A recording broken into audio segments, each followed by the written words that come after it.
13 years. That's all it took. 13 years for a king to conquer a world. Alexander, a name whispered in awe, etched in blood. How did he, a youth, forge an empire from Greece to India? Genius? Luck? Or a hunger that consumed all before it?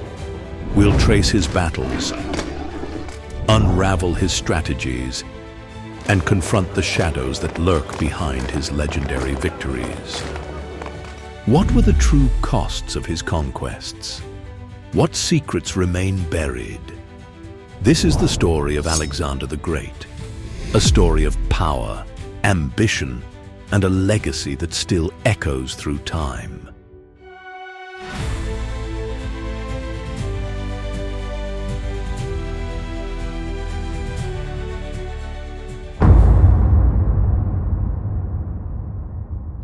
Alexander was born in Pella, the capital of the Kingdom of Macedon, in 356 BCE.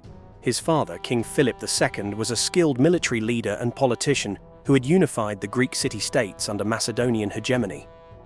Before Philip II ascended the throne in 359 BCE, Macedon was considered a backwater of the Hellenic world.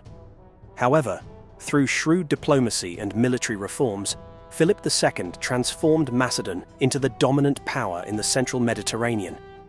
Alexander's mother, Olympias, was a fiercely ambitious woman who instilled in her son a belief in his own destiny and a desire for greatness. As a child, Alexander demonstrated his courage and horsemanship by taming the wild horse Bucephalus. From a young age, Alexander received a privileged education. He was tutored by the renowned philosopher Aristotle, who instilled in him a love of learning and an appreciation for Greek culture and philosophy. Aristotle taught Alexander about logic, rhetoric, and science, which would prove invaluable in his later career. Alexander's military campaigns began in 334 BCE when he crossed the Hellespont into Asia Minor with an army of around 35,000 men. His first major victory came at the Battle of the Granicus River, where he defeated a Persian army led by local satraps. This victory opened the way for Alexander to advance into Asia Minor, where he captured key cities such as Sardis and Ephesus. In 333 BCE, Alexander faced the Persian king Darius III at the Battle of Issus. Despite being outnumbered, Alexander's army emerged victorious, thanks in part to his brilliant tactics and the discipline of his troops. Darius fled the battlefield, leaving his family behind to be captured by Alexander. After Issus, Alexander continued his campaign southward. He laid siege to the island city of Tyre, which had withstood a 13-year siege by King Nebuchadnezzar II. To capture the city, Alexander had his engineers construct a causeway to the island, enabling his forces to breach the city's defenses. After capturing Tyre, Alexander conquered Egypt. In Egypt, he founded the city of Alexandria, which would become a major center of Hellenistic culture and trade. In 331 BCE, Alexander faced Darius again at the Battle of Gaugamela. This was a decisive battle that effectively ended Persian resistance. Darius was once again defeated and fled, eventually being assassinated by his own men. After Gaugamela, Alexander continued his campaign eastward, conquering Persia and pushing into Central Asia. He faced fierce resistance from local tribes, but eventually subdued them and extended his empire as far as the Indus River in India. In India, Alexander fought his easternmost battle, the Battle of the Hydaspes River, against King Porus. Despite facing war elephants and a determined enemy, Alexander emerged victorious. Alexander's military success was due in part to his innovative strategies and tactics. He was a master of combined arms warfare, effectively utilizing his infantry, cavalry, and siege weapons. He was also a skilled tactician, able to adapt to different terrains and enemy formations. One of Alexander's key tactics was the use of the Macedonian phalanx, a tightly packed formation of infantry armed with long pikes called sarissas. The phalanx was a formidable offensive and defensive weapon, capable of breaking through enemy lines and withstanding cavalry charges. Alexander also made effective use of his Companion Cavalry, an elite force of heavy cavalry that he often led personally in battle. The Companion Cavalry was used to deliver decisive blows, exploiting gaps in enemy lines and pursuing fleeing opponents. One notable tactic employed by Alexander was the hammer and anvil tactic.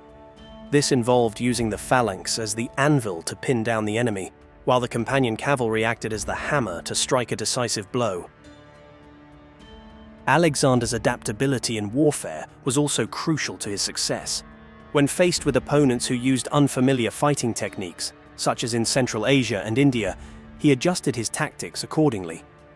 For example, in India, he used his javelin throwers and archers to prevent outflanking maneuvers while massing his cavalry at the center.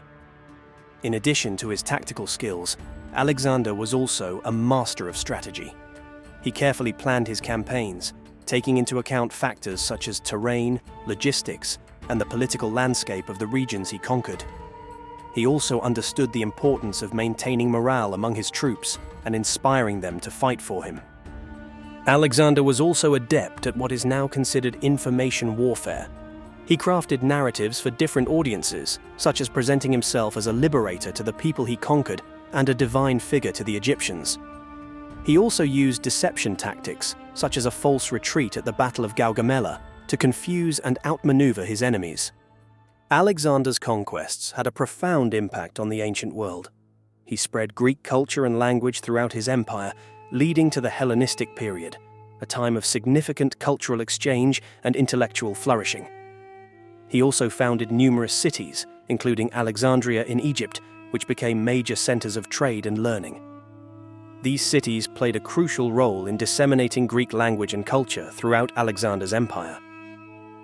Alexander's conquests also had a significant impact on economic development.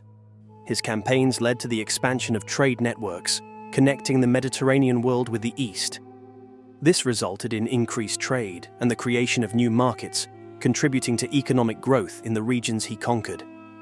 Furthermore, Alexander's campaigns had unintended political consequences. In India, his presence led to the emergence of the Mauryan Empire, the first empire to unify most of the Indian subcontinent. After his death, his vast empire was divided among his generals, the Diadochi. These generals established their own kingdoms, including the Ptolemaic kingdom in Egypt, the Seleucid Empire in the Near East, and the Antigonid kingdom in Macedon. The Wars of the Diadochi, a series of conflicts between these successor kingdoms, marked the beginning of the Hellenistic period. Alexander the Great was a remarkable figure who achieved extraordinary things in a short life. His military genius, political acumen, and cultural adaptability allowed him to conquer much of the known world and leave a lasting legacy. His conquests spread Greek culture and language, led to the formation of new empires, and helped to shape the course of history. He remains one of the most studied and admired military leaders of all time.